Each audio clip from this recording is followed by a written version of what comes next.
Assalamualaikum warahmatullahi wabarakatuh. Halo teman-teman semuanya. Perkenalkan, nama saya Muhammad Rizky Saidan. Saya merupakan mahasiswa aktif semester 1 yang sedang berkuliah di UIN Sunan Gunung Jati Bandung pada Fakultas Syariah dan Hukum dan program studi Hukum Keluarga. Di sini saya akan membuat video pembelajaran yang mana video ini bertujuan untuk memenuhi salah satu tugas akhir dari mata kuliah pengantar ilmu hukum. Mata kuliah ini diampu oleh yang terhormat Dr. Muhammad Khalid SHMH, yang kita doakan sama-sama semoga beliau senantiasa dalam lindungan Allah Subhanahu wa Ta'ala. Amin. Baik teman-teman semuanya, pada kali ini saya akan memaparkan materi tentang hukum pidana dan juga hukum perdata. Mungkin teman-teman di sini sudah tidak asing ya dengan yang namanya hukum pidana dan juga hukum perdata. Baik, terkait referensi untuk hukum perdata, saya mengambil dari referensinya atau bukunya Profesor Dr. Salim yang berjudul Pengantar Hukum Perdata Tertulis atau BODO.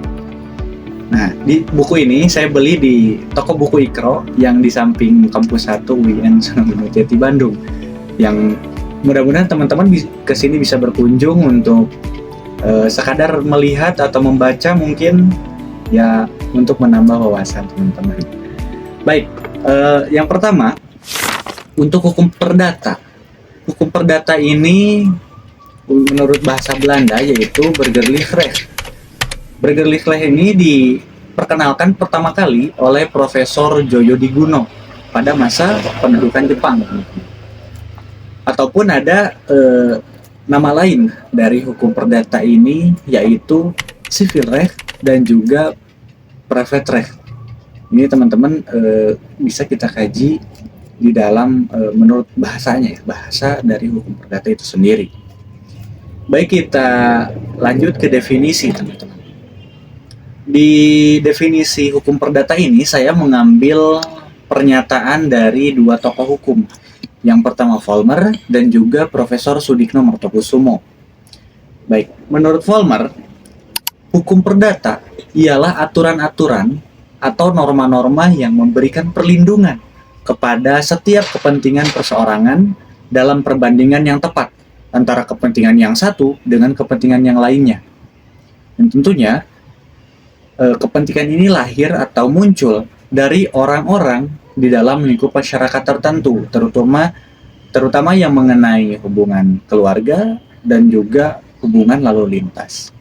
Itu untuk definisi menurut Vollmer. Yang kedua menurut Profesor Sudikno Martokusumo. Menurut beliau, hukum perdata ialah hukum antara perseorangan yang mengatur hak dan kewajiban antar perseorangan yang satu terhadap yang lainnya.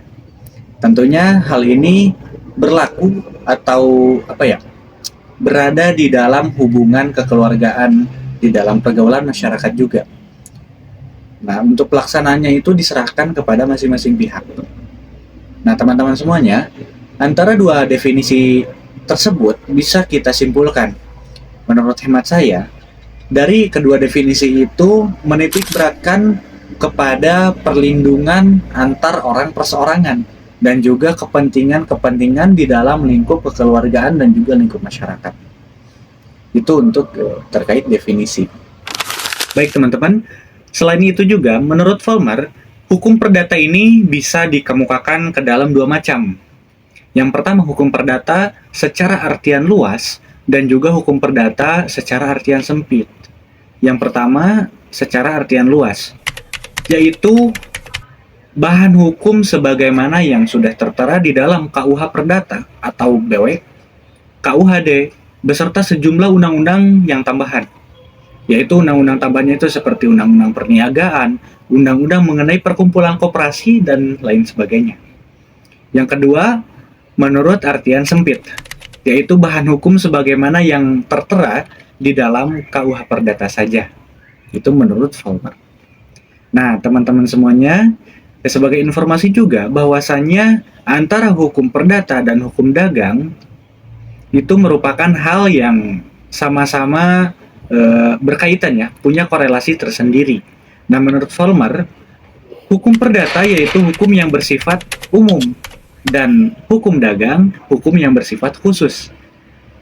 Nah, sehingga eh, dari kedua hal tersebut muncullah adagium lex specialis derogat legi generali atau undang-undang yang khusus mengesampingkan undang-undang yang bersifat umum. Nah, teman-teman, di dalam hukum dagang ini bersifat khusus. Kenapa? Karena di dalam hukum ini hanya mengatur hal-hal yang bersifat khusus saja, seperti cek, wesel, biliat giro, dan lain sebagainya. Baik, untuk yang selanjutnya ada sumber. Tentunya sumber ini diambil dari dua macam. Yang pertama sumber material dan juga sumber formil. Nah, teman-teman, terkait yang pertama, sumber material yaitu faktor pembantu dalam pembentukan hukumnya, seperti hubungan sosial, kekuatan politik, situasi sosial ekonomi, pandangan keagamaan ataupun kesusilaan, hasil penelitian ilmiah, dan juga perkembangan internasional. Bahkan keadaan geografis pun mempengaruhi terbentuknya sebuah hukum. Nah, untuk yang kedua yaitu sumber formil. Sumber hukum formil ini merupakan tempat memperoleh kekuatan hukum yang berkaitan dengan bentuk hukum formal itu berlaku, seperti undang-undang, kebiasaan, traktat, jurisprudensi, dan juga doktrin perdata. Yang selanjutnya ada sistematika. Di sini saya mengambil atau merangkum ke dalam dua aspek ya. Yang pertama berdasarkan KUH Perdata dan juga berdasarkan ilmu pengetahuan hukum.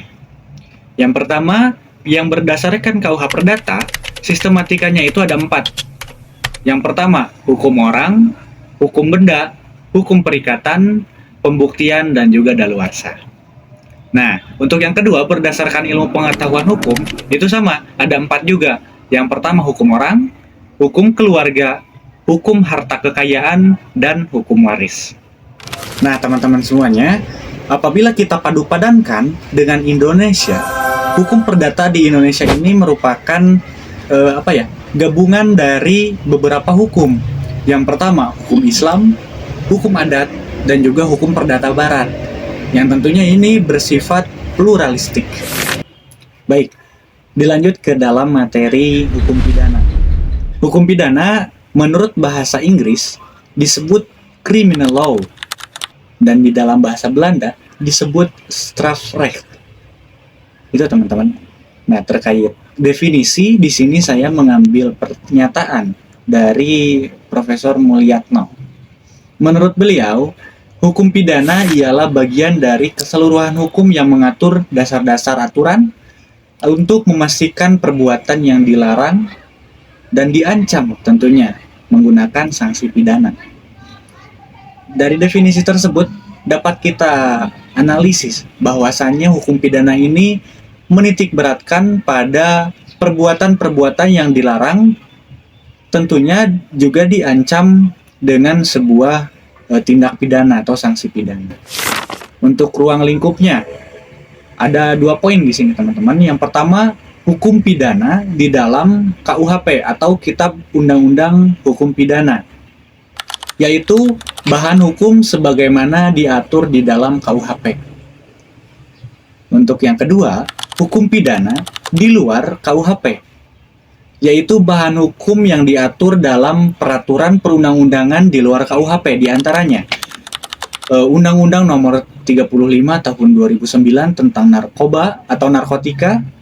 Yang kedua, Undang-Undang Nomor 31 Tahun 19 atau tahun 1999 Jungto Undang-Undang Nomor 20 Tahun 2001 tentang pemberantasan tindak pidana korupsi dan lain sebagainya. Itu menurut hukum pidana di luar KUHP.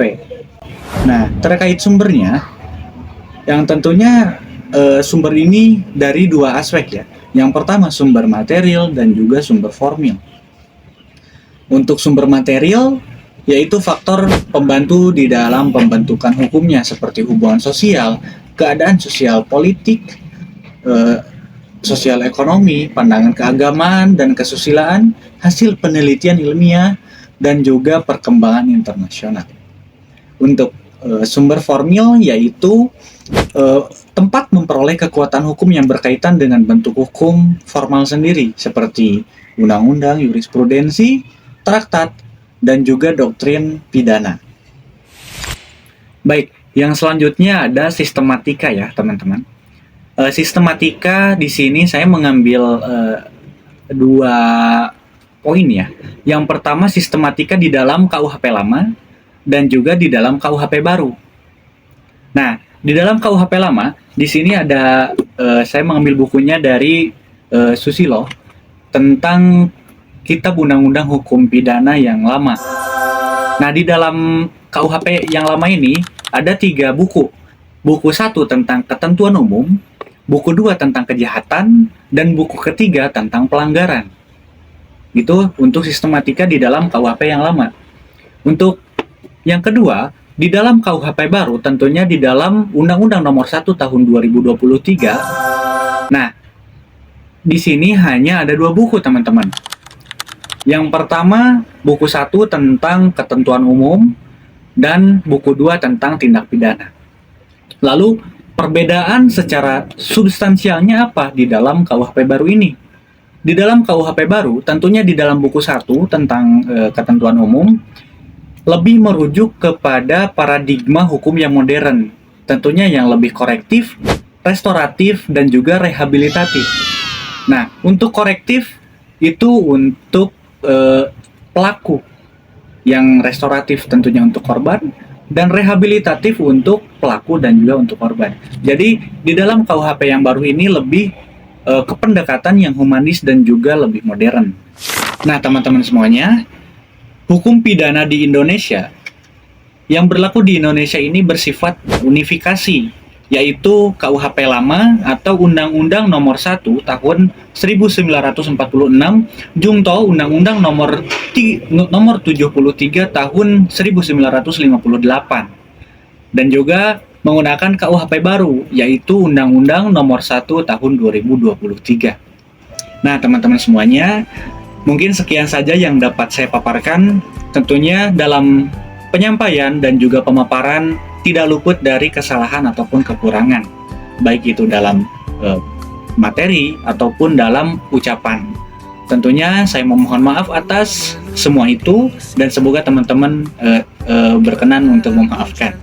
Dan harapannya dari pemaparan ini menjadikan sebuah kebermanfaatan untuk teman-teman semuanya selaku insan pemerhati hukum. Saya Muhammad Rizya Saidan pamit undur diri. Wassalamualaikum warahmatullahi wabarakatuh.